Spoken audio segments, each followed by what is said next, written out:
Welcome to the 10th video in this series, in which we will tackle a tricky but important issue that we've called symptoms and diseases. And we should first probably explain how the words in the title connect with the series. Now, in earlier videos we talked about how we seem to become aware of our environmental impacts backwards. For example, while water pollution has been a problem for many years, we probably first became aware of the causes through the work of Rachel Carleton some 50 years ago with her book Silent Spring. She warned of the damage toxic pollution was causing to water systems, plant life, habitat, and ultimately to ourselves. Another example would be our increasing awareness of the huge amounts of household and industrial waste that we're collecting in our landfills. Our responses to the warnings of Rachel Carleton and our ever-growing landfills have generally been to try to ignore them, or perhaps just to clean them up. And only recently, to find ways of neutralising or recycling the waste. This is what we're calling dealing with the symptom and not the disease, which in this case would ask, why are we creating so much nasty stuff in the first place? And how is it getting into our water and waste systems? We're now putting considerable efforts into trying to reduce the impacts of our waste through recycling. But many would call this an incomplete solution. We're not dealing with the reason why the waste was created in the first place, which is the real problem, what we're calling here the disease. In many ways, our responses are now growing momentum, working our way backwards from dealing with the waste and the pollution through to the problem, and hopefully to the cause. But it's a work in progress. Today, many people still view recycling as a catch-all solution to reducing our impact on the planet, an easy solution which we readily accept. This solution is appealing because it doesn't involve making any changes to our lifestyle, our consumption patterns, or even our standard of living. It allows us to simply drop our waste in a bin and forget about it, beyond perhaps a residual sense of smug self-satisfaction because we did our part, we recycled. But slowly, we're changing our perspective, and most people agree recycling is a good start. Though we're still working out how we can cope with the variety of waste materials we find in our waste stream. We've very little control over whether it should be in the supply chain in the first place. But thankfully, we're trying to make changes. Unfortunately, without careful consideration and management, recycling programs have all too frequently turned into financial and environmental boondoggles, with significant proportions of materials being too contaminated for use or not economically viable to reuse. This creates a system with significant discrepancies on the public perception between what material was reclaimed from the waste stream and what percentage of that was actually recycled, reused into a new product. Many materials that we recycle can't be recycled back to the same quality, even paper for example. So we now realise that such materials are actually being downcycled, and that's another of the valuable lessons we're learning. Ultimately, there are plans for all waste to be able to be treated as an identifiable commodity for reuse, a closed loop so to speak, and hopefully it won't take an environmental disaster to make us do it. It will result from a good deal of forethought and planning, perhaps as a result of some sort of tipping point where society realises that it really makes sense to change how we do things at the beginning, rather than concentrating only on the consequences at the end. So while we are trying to close our recycling loops, we're also trying to make bigger strides in all sorts of directions. But we can't expect to change everything overnight. Many believe that we will have to transition towards a better, healthier way of life. There's even a growing transition living movement that started several years ago in the south of England, and it's gaining momentum in many parts of the world. We'll be talking about transition living in a later video. But for now, we're going to start with an issue which has emerged as our concern for the environment gained traction. Something we've mentioned briefly before, greenwashing. A growing need in the sustainability of the natural environment is in transforming consumer marketing strategies. As a consequence, many companies are investigating the costs and benefits of making their products more environmentally friendly. After all, a growing number of consumers are prepared to pay a premium for what is termed organically grown fruit and vegetables, for example. So now, as part of this process, it didn't take us very long to create the word green as a symbol of all things environmentally sound. So when companies wanted to appeal to that green market, green marketing emerged. After all, if a manufacturer does a little extra to make its products healthier, let's say, then there's reason to believe that it is greener, though it may well cost a little more. And as a way to differentiate one company from another, it makes sense. Green marketing has become a very useful tool. Ultimately, when everyone is doing everything in a healthy way, then the public will probably not want to pay a premium for the privilege. But at least all the competitors will be facing similar costs in what would be a truly green marketplace. But at this point, we should remind ourselves that we actually haven't really defined what green means. And there are no real controls, which is likely how greenwashing came into existence. Green marketing and greenwashing are the two sides of the same coin. Green marketing is when companies market products that are presumed to be environmentally safe. Greenwashing is identified as the act of misleading consumers with regards to the environmental practices of a company. When a company or organisation spends more time and money claiming to be green through advertising and marketing than actually implementing business practices that minimise environmental impact, there's a problem. The public may be prepared to pay a premium for a truly green, innovative product, yet greenness itself is an unregulated concept. And detecting whether a marketed product is actually green is often very difficult for the consumer, and indeed, even for government agencies to spot. There are many so-called green products on the market today that amount to little more than deceptive marketing, greenwashing. To combat this, we have in the last few years started to develop some eco-labelling as a means for consumers to make better choices that will reduce environmental impact and label them to influence how products are made. And in Europe and beyond, such labels are becoming very useful, but this too is a work in progress.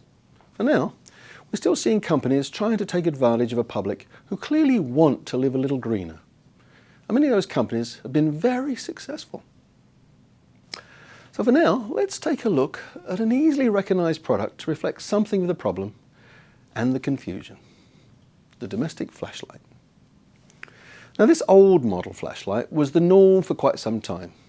It unscrewed at the bottom to access the batteries if they needed to be replaced, and it unscrewed at the top to replace a broken bulb or perhaps the lens or the reflector. While it is plated, the flashlight is all metal and reasonably easy to recycle. Now, this new flashlight can be purchased from many large Canadian stores.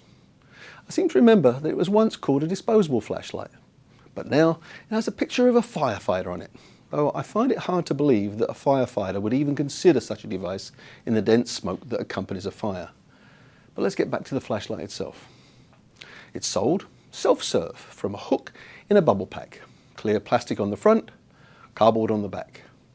Now, this flashlight has all the same components as the metal one we looked at first. They even have a diagram on the back showing the high-quality batteries sealed inside. Yes, everything is sealed in. When it stops working, all that the user can do is throw it away, with all its various components and materials. The fascinating part is that on the back is the 3-arrow symbol for material identification that purports to recycling. Yes, the cardboard on the back of the package is recyclable. Now to a much larger scale of activity, where we're seeing more focus being placed on the symptom rather than the disease. It's in the area of carbon offsetting.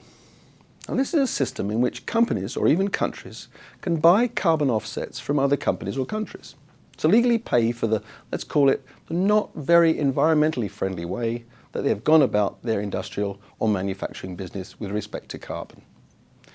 This largely relates to carbon dioxide emission equivalents, which also includes other greenhouse gases such as methane and nitrous oxide. So rather than change their practices, they can buy carbon offsets to apparently financially cancel out their activities. For larger companies, it's been possible to buy carbon offsets to comply with the total amount of carbon dioxide emission equivalents that they emit. As a result, Solar and wind energy companies, for example, can find themselves in a position to sell carbon offsets.